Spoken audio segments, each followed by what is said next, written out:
The Declaration of Independence proclaims the freedom of the 13 original colonies from British rule. The authors of that document willingly risked their lives because they knew that nothing was more important than sovereignty, freedom from oppression, freedom of will, freedom of thought, freedom to discover one's potential and then attempt to fulfill it. In many ways, our lives bear little resemblance to those famous authors. We communicate globally via digital technology rather than pen and quill. We take for granted modern comforts in our homes and transportations that they could not possibly have envisioned. We also take for granted our freedom. Theirs was a time in which men and women were required to put their lives on the line for an ideal. When freedom is a risky, a viable prospect instead of an assumption, it takes on greater significance. We cherish it more. Today, we need to acknowledge the gift of independence by utilizing it. Otherwise, we remain under tyranny, not from a foreign entity, but from within. If we don't use our liberty, we will lose it. We become ruled by limited thinking, compelled to do the bidding of thoughts that tell us we will never be good enough to achieve our heart's desire, or that we are destined to become no more successful than we are in the present moment. We may feel oppressed by our government, employer, spouse, even our friends, when in fact the only person who can allow us to feel that way is ourselves when we fail to use our gift of independence.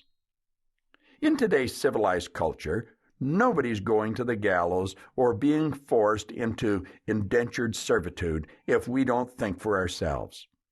In fact, if we want, we can live our lives absolutely ideal-free, void of risk, insulated from the pain of failure, and in doing so, fritter away all the liberty they sought to ensure. We didn't do anything to earn our independence, but if we don't exercise it, our freedom will become like an atrophied limb, weak and of limited use. The Declaration of Independence noted certain unalienable rights. Something that is unalienable cannot be sold or transferred. These rights belong to each and every one of us, regardless of whether or not we exercise them. The good news is, because these rights are not transferable, they remain with us, and we can begin to use them at any time. The first right is life. What tremendous wisdom the authors of the Declaration of Independence possessed to name life the first and fundamental right.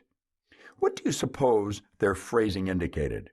Are they simply stating that a person was guaranteed the right not to be put to death upon birth? Was Thomas Jefferson stating that every person was entitled to breathe and take up space? When I read the Declaration, it strikes me that every American has been endowed by their Creator with life. They are a descendant of the creative source of the universe, with infinite capacity for a rich and meaningful existence. Every day we awaken is a blessing. I believe that the authors of the Declaration of Independence were sending a message to remind the colonists, and ultimately the entire world, that they have been the recipient of a wondrous gift that they would be responsible for using well. Ask yourself this question: what am I doing with my life that fills me with purpose? Most people cannot answer that. They simply proceed through each day. But deep down, I know that you want to make your life count for something. Imagine if you died tomorrow. What might mourners say at your funeral?